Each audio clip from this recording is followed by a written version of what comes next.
Yo, what's good, YouTube? ZAMCRO here, aka Scoop, back with the APA Evolution, and we have Season 1 with our Week 2 match versus the Chicago Conkeldurrs, coached by, I forgot. Ha! I forgot. Um,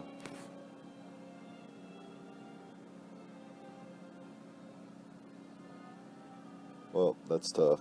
I know his showdown name was WWE, I believe, but I forgot his actual name and username, so, nonetheless, pretty scary squad featuring Mega Gallade, Zapdos, the annoying Toxapex, Mimikyu, Skarmory, Dugtrio, nice trapping things there, Noivern, the Blissey, Delphox, and the Shiftry, where his Z-move users are Pukamaku and the Dugtrio, so pretty scary squad. Definitely a very, very scary squad. So, that being said, our team is Zygarde 50%, Mega Diancie. We have Tangrowth, Crocodile, Slowbro, Miltank. We've got the Cobalion, Alola Marowak, Oricorio, which is all forms, and our last Pokemon that we drafted was the Piloswine. Very cool squad here, and we've decided to bring our Zygarde 50%, Mega Diancie, the Crocodile, Slowbro, Alola Marowak, and the Oricorio for this matchup, where we've got a Choice Band, Adamant, Zygarde 50%, pretty much the same set as last week, just a little bit different EV spread with 1,000 Arrows, Extreme Speed, Rest, and Sleep Talk.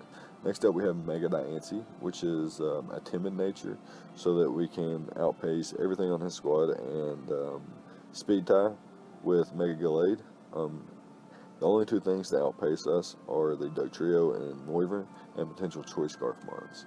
We have Moonblast and Power Gem to hit his entire squad, with our last two moves being Substitute and Endeavor. We could have brought Earth Power or like Calm Mind Earth Power, but ultimately decided for Sub because I didn't want him to just be able to trap me with Dugtrio. I wanted to always get a sub up, knock something out that way, and then have a sub up when he tries to trap me with Dugtrio, assuming he brings it.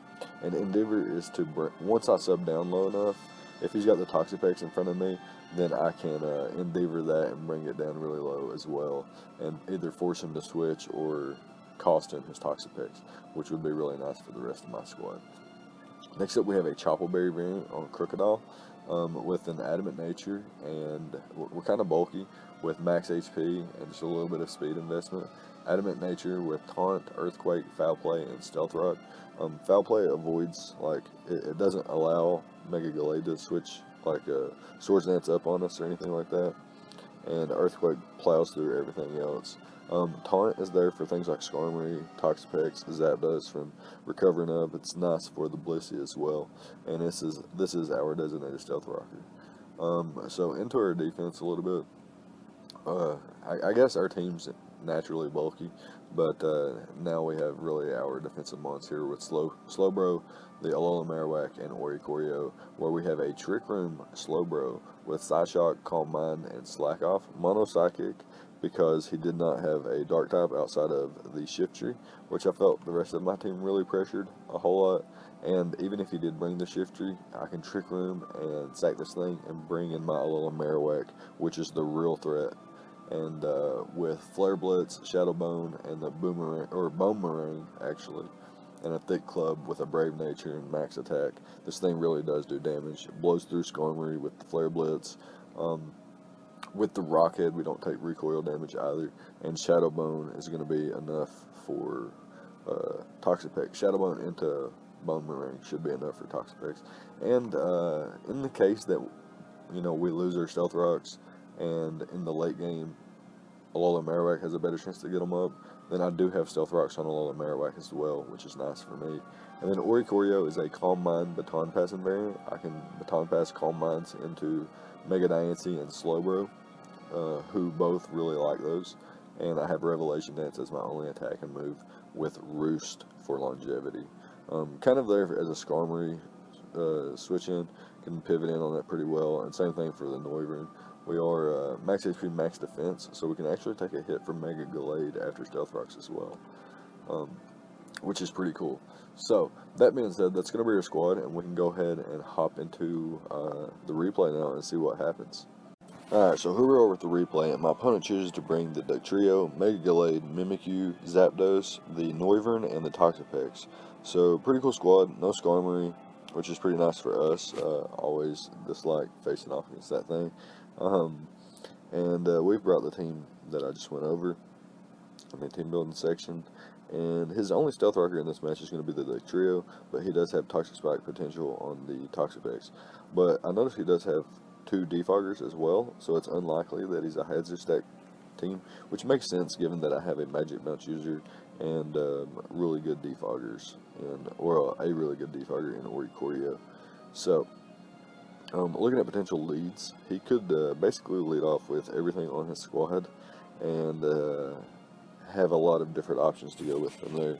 So I'm going to lead off with one of my Stealth Rockers, and since Trick Room looks really good in the late game, I'm going to save Alola Marowak and lead off with my Crocodile, which can also potentially taunt from some of his mons from doing anything suspicious.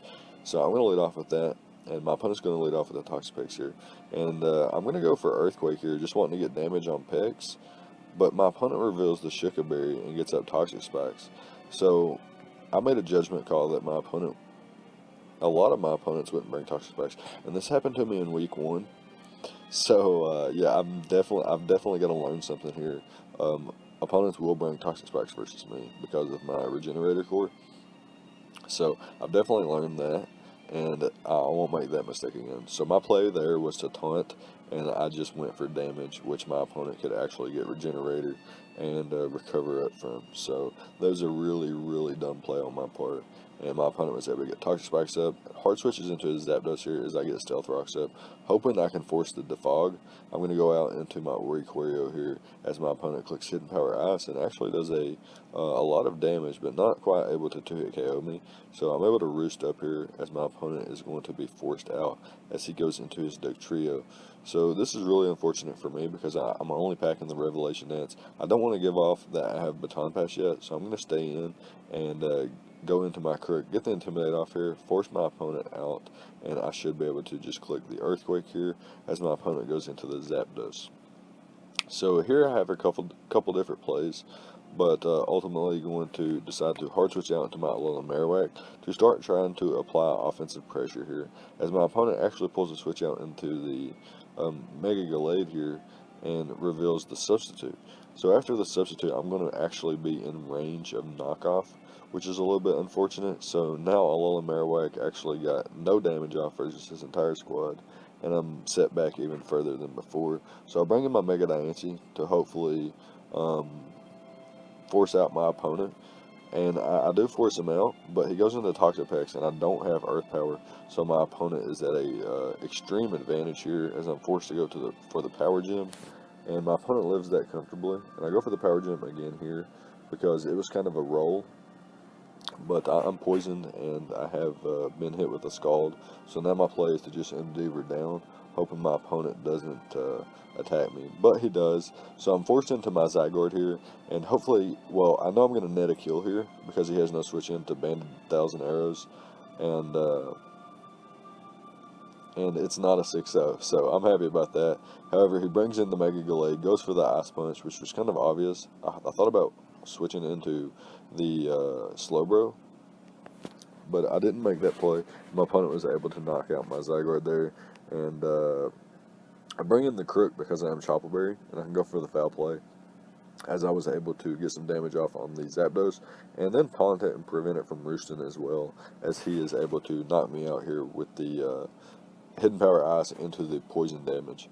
So I bring in my Oricorio here, and I'm going to go for a Calm Mind here, because after Leftovers I will be out of range of the following Discharge, and then I can roost up and force my opponent to attack. But my opponent makes a pretty good play there. Hard switches out into Zapdos to go hard into the Mimikyu and reveal the Z move, and does a ton of damage. Not quite able to knock me out though. As you can see, I would have survived that after Stealth Rocks. And here I'm going to be able to roost up because I'm now out of range of an unboosted Play Rough, which is crazy to think about, but that max HP, max defense coming into play there, really nice for me. Unfortunately, my last move is not Air Slash, so my opponent is able to come in here and force out my Oricorio as he can reveal the rock move. I thought about Memento or Final Gambit or something, so I wanted to hard switch out there and not lose my Oricorio. However, he reveals to only have the rock slide, and I'm not able to knock the Zapdos out either, so it's able to recover up here. I stay in, expecting my opponent to recover up, and I could go for the Trick Room or Slack Off myself.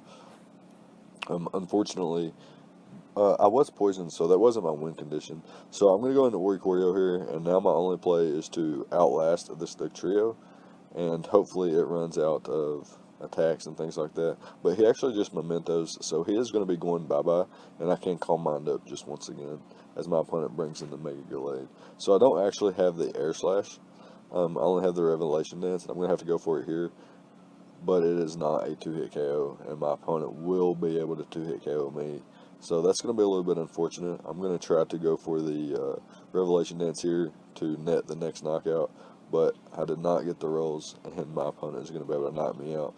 But it wasn't even a 5-0 either. It was just a 4-0, and we can handle that. So back-to-back losses so far, and we're going to try to have to bounce back here soon and start picking up some W's. Let me know what you guys thought about the prep and the plays on both sides of the field. Leave a like, comments, and subscribe, all the good stuff, and I'll see you guys next time. Thank you for watching.